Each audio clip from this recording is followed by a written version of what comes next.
So you want a leverless controller that's super slim and cheap, but also has that premium feel? Well, check out this. It's the Haute42 M16, and with its aluminium body, it definitely feels like the premium version of the S16, which I also checked out in a separate video, but at double the price. Is it worth it? Well, in addition to looking suspiciously similar to a certain Fox-themed controller out there, the M16 has plenty of tricks up its sleeve, so let's jump straight into some gameplay and check it out.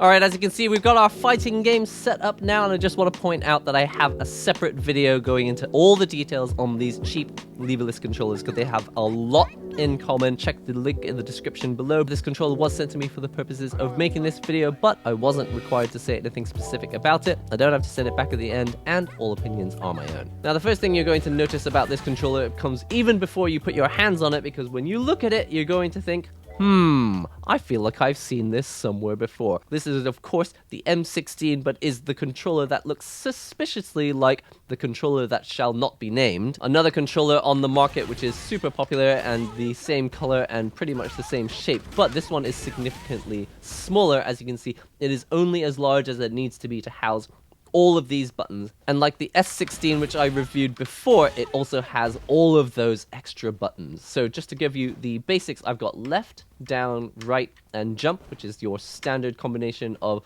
all left or left and right hand controls for movement, but you also have a jump button up here, which you can use if you're more used to WASD controls, or if you're playing in a game that has 8-way movement and you prefer to be moving into the screen in this direction and away from the screen in this direction. So you already have a lot of flexibility in terms of movement directions, but you also have the 8 standard buttons over here. I've got punch, punch, punch, and then I've got kick, kick, kick here on the base, and I've also got my L1 and L2 buttons here on the side. So those are all the controls you need to play Street Fighter 6, but of course you also have 3 extra buttons. You have one here on the left of this jump button, one on the right of this jump button, and one up here. But the way that it is set up when it is sent to you is not tournament legal. First of all, you're not really supposed to have 2 jump buttons on your controller, so you'll have to go into the web configurator and change that. But secondly, we've actually got a button here set to L3, and a button here also set to L3, and another button here also set to L3. So make sure you go into the web configurator and disable the ones that you're not going to be using, because you can only have 1 jump button, and you should only have 11 action buttons with no duplicates, as far as I'm aware. Now, the next thing you're going to notice about this controller compared to the S16 is that the M16 has all large buttons, and I say large, they're still small, they're 26mm buttons, but on the S16 it had one 26mm button, and the rest were kind of like 22, 23mm, so they're all marginally smaller, but that makes a big difference because your fingers end up in like kind of just the right spacing. However, if you're going for this controller, you should probably choose it if you have large hands, because as you can see, my fingers naturally kind of rest like this on the switches, but if I want them to be resting in the middle of the buttons, I need to spread my fingers ever so slightly further out. So if you find that when you have your fingers down like this, that naturally you actually have them a little bit more widespread, this actually might be a good thing for you, because you'll have your fingers all spread out a little bit further. But if you prefer to have your fingers more close together like this, then actually you probably want to go for this smaller controller, because it has all of the buttons more closely packed together. So if you've always hated the fact that the jump button down here was bigger than the rest of the buttons, then this will probably be the controller for you, because they're all the same button size, but also they're just more spread out, and it does make a difference. You do feel the spread. Now, the buttons themselves feel really nice to press. I think they've got custom keycaps which you can just pull off very easily like so. They have a nice smooth finish, there's no texture on them or anything, and they've got that standard MX style stem on the base. The key switches themselves are Kale low profile. I believe they are Chalk V2. And what's really curious about this controller is that, as you can see, if I pull the keycaps, they've actually got LEDs underneath. So we've got RGB lighting for this controller, which you can actually set by pressing start and select over here, and you can actually go through all the different modes. You can actually have all of these animations. But the thing is, you don't see these animations unless you pull the keycaps off. What's really strange is that on the Amazon website, you can actually see they've got a video that shows that the lights show up in between the gaps between the button cap and the casing itself, but having the controller in person in front of me right now, I cannot see the RGB at all. Actually, when I first turned it on, I thought, Huh, that's a shame that it doesn't have some kind of RGB on it or something. On the side of the controller, it does have a small layer of acrylic, so you would think that some of that lighting would like show through here, but it does not at all. The controller itself is nice and weighty though. You can actually see that it is aluminium all over the top and all over the base. It doesn't have non-slip padding all over the bottom, but it does have non-slip padding in the four corners that came installed at the start. Just for science, I've pulled one of these non-slip pads off, and I've just noticed that actually there is a screw underneath here, which means that unfortunately, because these non-slip pads don't have a hole underneath them, it means that if you want to open up the controller for whatever reason,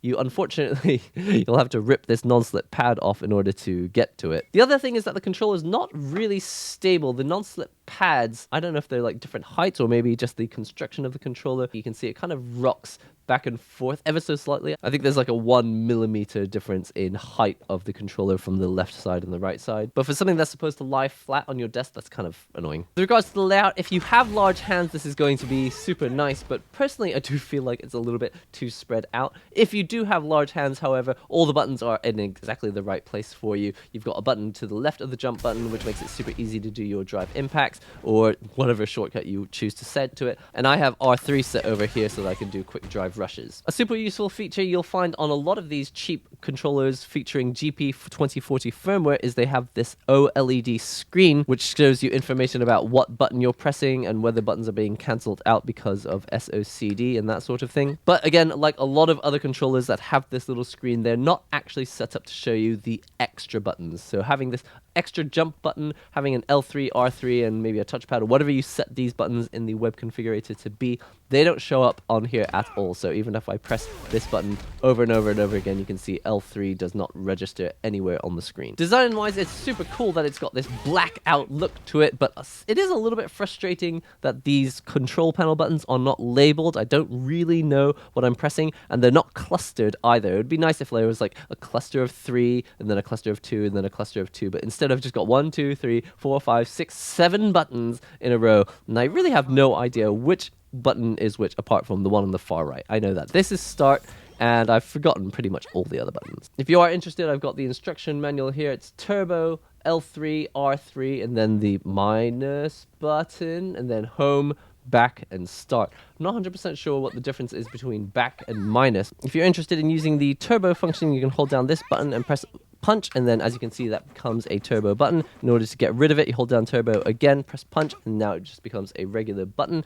If you want to change the turbo setting, you can hold down turbo and press up until you've got something like T27, I guess, and that would be nice and fast. But then if you hold down turbo and go all the way down to a value of T2, you can see that he only does this about once every half second. I do also have standard GP 2040 access to SOCD mode, so if I press home and start at the same time and then I press up, then I actually go into up priority mode, where pressing down and up at the same time leads me to end up jumping all the time. If I press home and start and then I press down, that will put me back in neutral mode, so down and up will end up in neutral. And then if I press home and start then left, that'll put me in last input priority mode. So even if I'm holding down left, then by pressing right, I will end up moving right. But if I'm holding down right and then I press left, I'll end up moving left. But for the main direction buttons and the action buttons, if you want to change the positions or disable or re-enable certain buttons, you'll have to go back to the web configurator. Because as far as I'm aware, there's no way to remap these buttons unless you actually use the web configurator. But once you've set it, you basically forget it and don't ever press it again. Functionally, there's really very little to complain about when it comes to this controller. The buttons are nice and large if you've been looking for a controller that actually has all large buttons instead of teeny tiny buttons and one large jump button.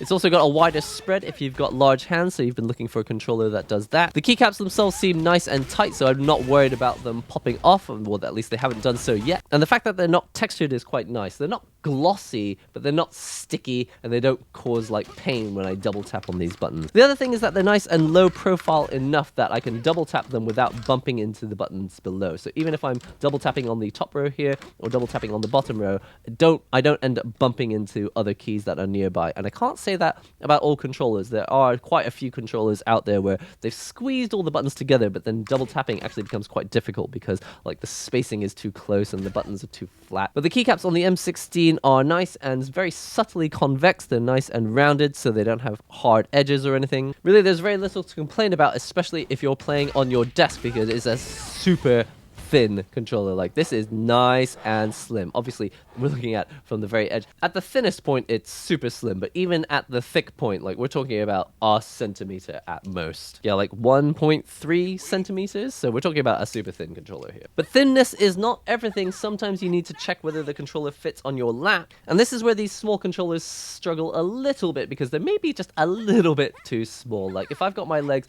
nice and close together, it is kind of balancing. It does slide a little bit because it doesn't have non-slip padding all over the bottom. And even actually, these non-slip pads, they're not that strong anyway. So with my legs completely closed together, it's totally fine. And even a little bit further apart, totally nicely balanced. But if I go any further than that, the controller does just kind of slip between your legs and fall onto the ground. This is an easy thing to fix. If you've got a keyboard nearby, you can just kind of put it over here, and this will give you a little bit extra width. But that means carrying around one extra device. So keeping in mind that this controller is quite nice if you've got larger hands, but it doesn't solve the issue of if you've got wide set legs, because it will still just fall between your legs. On the topic of holding it and having it on your lap and all of that, it is a nice, solid feeling controller even when you're not using it. It's got a lot more weight to it, especially because it's aluminium, compared to okay, this is half the price, but this is much, much lighter, and it does feel like the cheapest possible plastic that we could stick together to make a controller. Obviously, super functional, an amazing little controller, the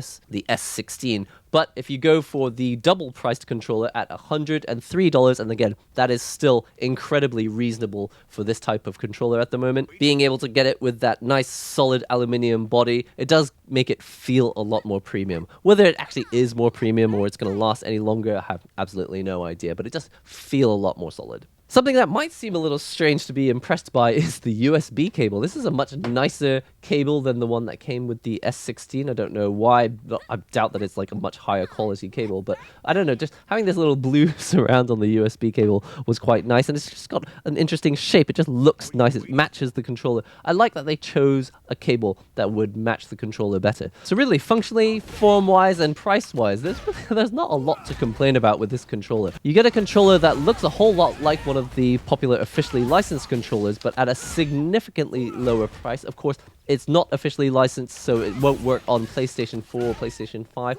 But if you get yourself an authentication device, or if you get yourself an official controller that you can plug into the side, again, I've got that sort of thing explained in my other video, but you could use it on a console if you buy some extras. But if you're just here using it on PC, then basically what you've got here is everything you need. And again, for the low price of $103, you're getting a really nice layout that offers you pretty much every button you could ask for, plus extras. Like, I don't even really need this WASD control button over here, but it is a nice extra here if like that's where you prefer to have that button. Or even if you want to just set this to be a macro, maybe you want to be able to like jump into a drive impact using this button over here. Or if you've got an option select that involves pressing a button with your left finger because you've got a spare one over here while you're crouch blocking, I don't know. Honestly, if you like the look of the S16, but you didn't like the fact that most of the buttons are smaller than the jump button, so you wanted uniformly large buttons, and you also like the idea of having that wider spacing because maybe you've got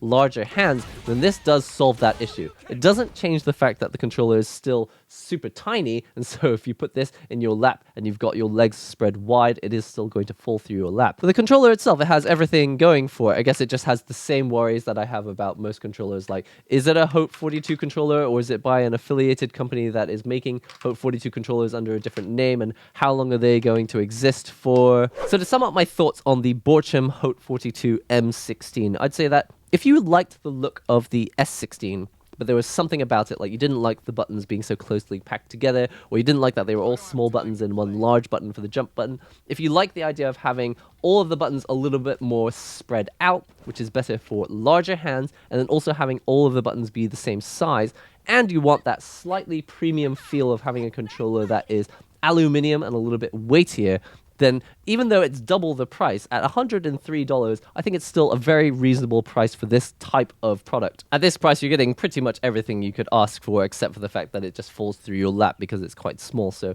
at that point, you just need to choose a model from a company that makes one that's bigger. I guess one concern of mine is, where do I actually get more of these keycaps? I actually got 2 in the box included with this product, but I actually don't know where to get more of them. Do I go to Borcham or do I go to Haute42? I'm not really sure where I actually buy those from. But these controllers seem to be pretty popular, so maybe someone's already 3D printed their own buttons for them. It is a shame that the RGB doesn't show up really on the controller at all. The promotional video really does make it look like the lights would actually show up in the edges of the buttons, but you really don't see it on the actual thing. Listen, that's pretty much it for the Haute42 M16 by Borcham. If you enjoyed this video, click the like button below, subscribe to the channel, and check out this video next if you love controllers, fighting games, and all that great stuff. I've been NihongoGamer. I'll see you real soon.